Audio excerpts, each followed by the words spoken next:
ಬೈಂದೂರು ತಾಲೂಕಿನ ಇತಿಹಾಸ ಪ್ರಸಿದ್ಧ ಉಪ್ಪುಂದ ಶ್ರೀ ದುರ್ಗಾ ಪರಮೇಶ್ವರಿ ದೇವಸ್ಥಾನದಲ್ಲಿ ರಾತ್ರಿ ವೈಭವದ ಕಾರ್ತಿಕ ದೀಪೋತ್ಸವ ಸಂಭ್ರಮದಿಂದ ನಡೆಯಿತು. ದೀಪೋತ್ಸವದ ಅಂಗವಾಗಿ ದೇವಸ್ಥಾನದ ಸುತ್ತಲೂ ಕಂಗೊಳಿಸುತ್ತಿರುವ ಹೂವಿನ ಅಲಂಕಾರ ಹಾಗೂ ಪರಿಸರವನ್ನು ವಿದ್ಯುತ್ ದೀಪಾಲಂಕಾರಗಳಿಂದ, ಹಣತೆ ದೀಪಗಳಿಂದ ಅಲಂಕರಿಸಲಾಗಿತ್ತು. ಬೆಳಿಗ್ಗೆ ಮಂಗಳಾರತಿ ಹಾಗೂ ಪ್ರಸಾದ ವಿತರಣೆ ನಡೆದರೆ, ರಾತ್ರಿ ರಂಗಪೂಜೆ ಮತ್ತು ಮಹಾ ಮಂಗಳಾರತಿ ನಡೆದು ದೇವರ ಉತ್ಸವ ಮೂರ್ತಿ ಗರ್ಭಗುಡಿಯಿಂದ ಹೊರಬರುತ್ತದೆ.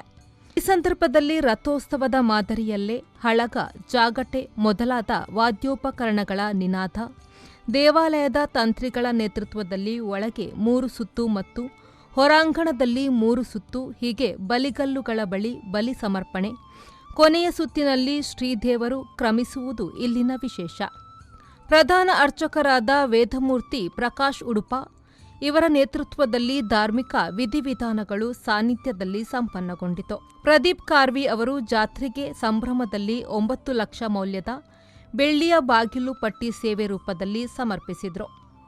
ಈ ದೀಪೋತ್ಸವಕ್ಕೆ ಬಹಳ ವಿಶೇಷವಾದ ಮಹತ್ವ ಇದೆ.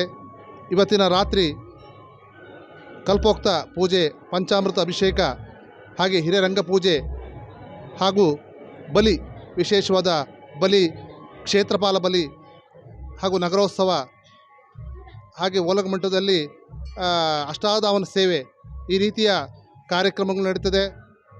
ಈ ಉತ್ಸವದ ಸಂದರ್ಭದಲ್ಲಿ ಎಲ್ಲ ಸದ್ಭಕ್ತರು ಹೆಚ್ಚಿನ ಸಂಖ್ಯೆಯಲ್ಲಿ ಬಂದು ದೀಪವನ್ನು ಹಚ್ಚಿಸ್ತಕ್ಕಂಥದ್ದು. ಘೃತದೀಪ, ತುಪ್ಪದ ದೀಪ ಹಾಗೂ ಎಣ್ಣೆಯ ದೀಪವನ್ನು ಈ ಕ್ಷೇತ್ರದಲ್ಲಿ ಈಗ ಹಚ್ತಾ ಇದ್ದಾರೆ.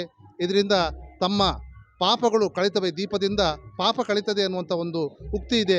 ಅದರಂತೆ ಜನರು ಭಕ್ತಿ ಶ್ರದ್ಧೆಯಿಂದ ದೇವಸ್ಥಾನಕ್ಕೆ ಬಂದು ದೀಪಗಳನ್ನು ಹಚ್ಚಿ ಪಾಪಗಳನ್ನು ಕಳ್ಕೊಳ್ತಾ ಇದ್ದಾರೆ. ಪ್ರತಿ ವರ್ಷದಂತೆಯೂ ಕೂಡ ಈ ವರ್ಷ ಹೆಚ್ಚಿನ ಸಂಖ್ಯೆಯಲ್ಲಿ ಜನ ಬರ್ತಾ ಇದ್ದಾರೆ.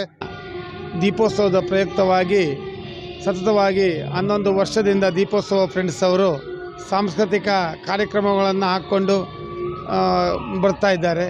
ಅದನ್ನು ಸ್ಥಳೀಯ ಎಲ್ಲ ಪ್ರಮುಖರಿಂದ ಪಡೆದ ಒಂದು ಇದನ್ನು ಪ್ರೋತ್ಸಾಹದಿಂದ ಅತ್ಯಂತ ಚಂದದ ರೀತಿಯಲ್ಲಿ, ಉತ್ತಮ ರೀತಿಯಲ್ಲಿ ಕಾರ್ಯಕ್ರಮವನ್ನು ನಡೆಸ್ಕೊಂಡು ಹೋಗ್ತಾ ಇದ್ದಾರೆ. ಮುಂದೆ ಹೀಗೆ 100 ವರ್ಷ ಇವರ ಕಾರ್ಯಕ್ರಮ ನಡೀಲಿ ಹಾಗೂ ಒಳ್ಳೆಯ ರೀತಿಯಾಗಿ ಕಾರ್ಯಕ್ರಮ ಮೂಡಿ ಬರಲಿ ಅಂತ ಹೇಳ್ತಾ, ಶ್ರೀ ದುರ್ಗಾ ಪರಮೇಶ್ವರಿಯ ಕೃಪಕಟಾಕ್ಷಕ್ಕೆ ಎಲ್ಲ ಬಂದಂಥವರು ಎಲ್ಲರ ಮೇಲೂ ತಾಯಿಯ ಆಶೀರ್ವಾದ ಇರಲಿ ಅಂತ ಹೇಳ್ತಾ, ಇಂದು ದೀಪೋತ್ಸವಕ್ಕೆ ಬೇಕಾಗುವಂತಹ ತುಪ್ಪದ ಸೇವೆಯನ್ನು ಕೂಡ ದೇವಿಗೆ ಸಮರ್ಪಿಸಿದರು. ಈ ವೇಳೆ ದುರ್ಗಾ ಪರಮೇಶ್ವರಿ ದೀಪೋತ್ಸವ ಫ್ರೆಂಡ್ಸ್ ಉಪ್ಪುಂದ ಇವರ 11ನೇ ವರ್ಷದ ವೈಭವದ ಸಾಂಸ್ಕೃತಿಕ ಕಾರ್ಯಕ್ರಮ ಭವ್ಯ ವೇದಿಕೆಯಲ್ಲಿ ನಡೆಯಿತು. ಶಾಲಾ ವಿದ್ಯಾರ್ಥಿಗಳಿಂದ ಸಾಂಸ್ಕೃತಿಕ ಕಾರ್ಯಕ್ರಮ ಮತ್ತು ತ್ರಿನೇತ್ರ ಕಲಾ ತಂಡ, ಉಪ್ಪಾಡಿ ಕಲಾವಿದರಿಂದ ಹಾಸ್ಯಮಯ ನಾಟಕ ಪ್ರದರ್ಶನ ಕಂಡಿತು. ಉದ್ಯಮಿ ವೀರೇಂದ್ರ ಪೂಜಾರಿ ಅರೆಹಾಡಿ, ಮಂಜು ದೇವಾಡಿಗ, ಆನಂದ ಪೂಜಾರಿ, ಶ್ರೀಮಾತಾ ಫರ್ನಿಚರ್ ಉಪ್ಪುಂದ ಅವರಿಗೆ ಸನ್ಮಾನಿಸಿ ಗೌರವಿಸಲಾಯಿತು. ಈ ಸಂದರ್ಭದಲ್ಲಿ ಪ್ರಭಾರ ಕಾರ್ಯನಿರ್ವಹಣಾಧಿಕಾರಿ ಭೀಮಪ್ಪ ಎಚ್ ಬಿಲ್ದಾರ, ಬ್ರಹ್ಮಕಲಶೋತ್ಸವ ಸಮಿತಿಯ ಅಧ್ಯಕ್ಷ ಬಿಎಸ್ ಸುರೇಶ್ ಶೆಟ್ಟಿ, ಗೌರಿ ದೇವಾಡಿಗ, ಗ್ರಾಮ ಪಂಚಾಯತ್ನ ಅಧ್ಯಕ್ಷ ಮೋಹನ್ ಚಂದ್ರ ಉಪ್ಪುಂದ, ಸಂದೇಶ್ ಭಟ್, ಮೋಹನ್ ಪೂಜಾರಿ, ಪಾಂಡು ಪಡಿಯಾರ್, ಸಿಬ್ಬಂದಿಯಾದ ಸುರೇಶ್ ಭಟ್, ಗಣೇಶ್ ದೇವಾಡಿಗ, ದೀಪೋತ್ಸವ ಫ್ರೆಂಡ್ಸ್ ಸರ್ವ ಸದಸ್ಯರು ಮತ್ತಿತರರು ಹಾಗೂ ಭಕ್ತರು ಉಪಸ್ಥಿತರಿದ್ದರು. ಕಾರ್ಯದರ್ಶಿ ಗಣೇಶ್ ಉಪ್ಪುಂದ ಸ್ವಾಗತಿಸಿದ್ರು. ಸುಬ್ರಹ್ಮಣ್ಯ ಜಿ ಉಪ್ಪುಂದ ನಿರೂಪಿಸಿ ವಂದಿಸಿದ್ರು. ಜೆಪಿ ಬಡಕೆರೆ, ವಿ4 ನ್ಯೂಸ್, ಬೈಂದೂರು.